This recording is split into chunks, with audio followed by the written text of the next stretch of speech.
Então, vou apresentar aqui o tema lucro, né? Aqui é o sumário, né?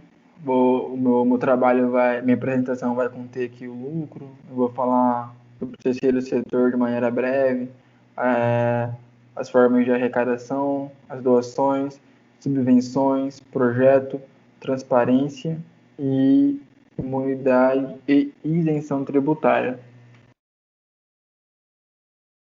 Então, que o terceiro setor, né? A economia de uma nação é composta por três setores: o primeiro setor, segundo setor e terceiro setor. O primeiro setor ele está relacionado com as questões sociais, né? E neles se enquadram as entidades públicas, né? Que é o governo federal, governo municipal e governo estadual. Já no segundo setor, são entidades de caráter privado, onde eles promovem a circulação de bens e serviços visando o lucro sobre as suas operações. E, por fim, temos o terceiro setor, que ela é uma entidade privada que promove questões sociais, porém ela não tem a finalidade sobre o lucro, ela não tem a finalidade do lucro sobre suas operações. Então pode-se dizer que o terceiro setor é uma combinação do primeiro setor juntamente com o segundo setor, pois é uma entidade de caráter privado, onde sua atividade baseia-se na promoção de questões sociais, todavia não há a finalidade de lucro sobre suas operações ou sobre suas atividades.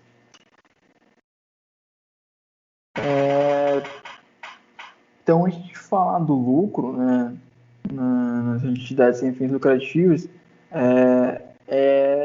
tem que falar que não existe o termo lucro, né? Na verdade, o termo lucro é usado, em vez de usar o termo lucro, utiliza-se o termo superávit.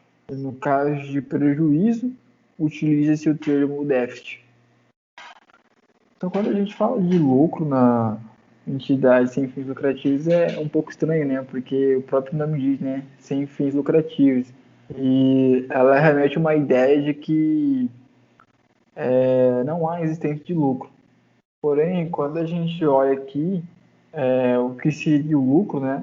O lucro é receita menos a despesa, onde a receita é maior que a despesa, gerando um resultado positivo. E quando a gente olha sob essa perspectiva, a gente percebe que há a possibilidade das entidades sem fins lucrativos obterem o lucro, ou no caso, superávit, né? Então, o lucro ou superávit, ele deve ser reinvestido na própria entidade, sendo proibida a repartição aos sócios, como ocorre nas entidades lucrativas. Então, aqui são as formas de arrecadação. É importante abordar as formas de arrecadação porque para que haja superávit, para que haja o lucro, é necessário que exista a arrecadação. Então aqui, dentre as formas de arrecadação, nós temos as contribuições. Por exemplo, a gente pode citar o asilo aí, onde os idosos que residem lá, eles pagam uma contribuição, né? Temos as doações e subvenções. Elas eu vou abordar nos próximos slides, mais especificamente, assim. Temos as receitas de aplicações, receitas de capital. As receitas de aplicações são os juros, né, que elas renderam das aplicações. As receitas de capital, elas ocorrem por meio da alienação dos investimentos e dos imobilizados. Temos as receitas de vendas de produtos e serviços. Aqui a gente pode citar como exemplo, né, por exemplo, na cidade de Corumbá. Se não fosse coronavírus, iria ter a festa junina, né? E nesse caso a gente tem as barracas, né? Então, por exemplo, tem a barraca do asilo, a barraca da Pai, vamos supor. E aí eles comercializam bebidas, comercializam comidas, a fim de é, arrecadar recursos financeiros ali. Tem outras fontes também, como os bazares. Então, no caso dos bazares, então um exemplo aqui mesmo, eu vou utilizar o asilo como exemplo também. Então, a Receita Federal, ela apreende ali, vamos supor, roupas, e ela realiza uma doação, doa as roupas para o asilo. Aí o asilo realiza o bazar, né? Ele comercializa essas roupas por um preço acessível. Inclusive eu também já comprei algumas roupas lá. Então aqui as doações. O que são doações? Doações são literalmente doações. Elas podem ser financeiras ou não. São provenientes de pessoas físicas e pessoas jurídicas. Já as subvenções, elas são doações também, porém elas são provenientes do Estado. Além disso, elas dividem-se em ordinárias e extraordinárias. Então, o que seria essa subvenção ordinária? A subvenção ordinária, ela são recursos que são recebidos de maneira regular e destinados às despesas correntes, como folha de pagamento, despesas de uso e consumo, despesas de manutenção. Já as extraordinárias, elas são recursos recebidos de maneira não regular, são recebidos de maneiras esporádicas, e elas estão relacionadas a despesas com ampliação, construção ou reforma das unidades. Só que para que se tenha a doação ou subvenção, é, elas é necessário convencer o financiador, seja ele o governo, seja ele pessoa física ou jurídica.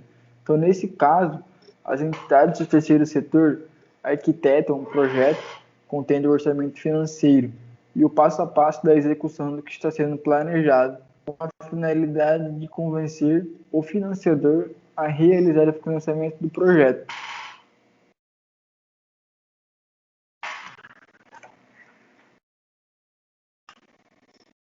E aí a gente vai abordar a transparência, né? Mas o que a transparência tem a ver com lucro?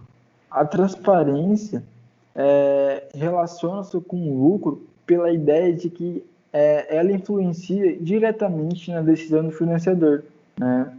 Por exemplo, como que o financiador ele vai querer financiar um projeto de uma entidade sem fins lucrativos se não tem transparência lá? Se ele não sabe se o dinheiro dele está sendo distribuído de maneira adequada. Aí, por isso que é importante ter transparência. E a transparência, ela ocorre por meio da prestação de contas e outras demonstrações contábeis, como o balanço patrimonial e demonstração do resultado do exercício. Que quando a gente aborda o lucro, né, no balanço patrimonial e na demonstração do resultado do exercício, ela, ela tem o mesmo tratamento numa, ela tem o mesmo tratamento numa demonstração contábil se fosse numa entidade privada ou lucrativa. A única coisa que muda de diferente assim é o termo, que é no superávit e déficit no terceiro setor e no segundo setor é lucro ou prejuízo. Só que o ato de prestar contas em si não reflete a essência da transparência. A verdadeira transparência está relacionada às informações relevantes e fidedignas. E aqui É importante a gente falar também, né, da imunidade e isenção tributária, já que elas são entidades sem fins lucrativas, então não ocorre, né, a tributação. Mas a gente vai abordar um pouquinho aqui mais detalhadamente, né?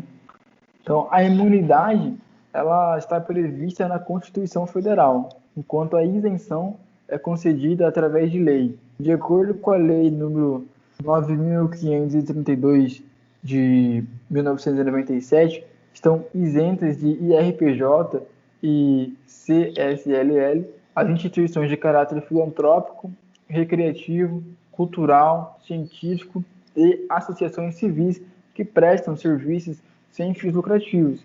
Dentre essas instituições, a gente pode citar as lojas maçônicas, onde elas estão isentas, né? A gente pode citar também os próprios clubes de futebol, onde eles estão isentos de imposto de renda, né? Inclusive está tendo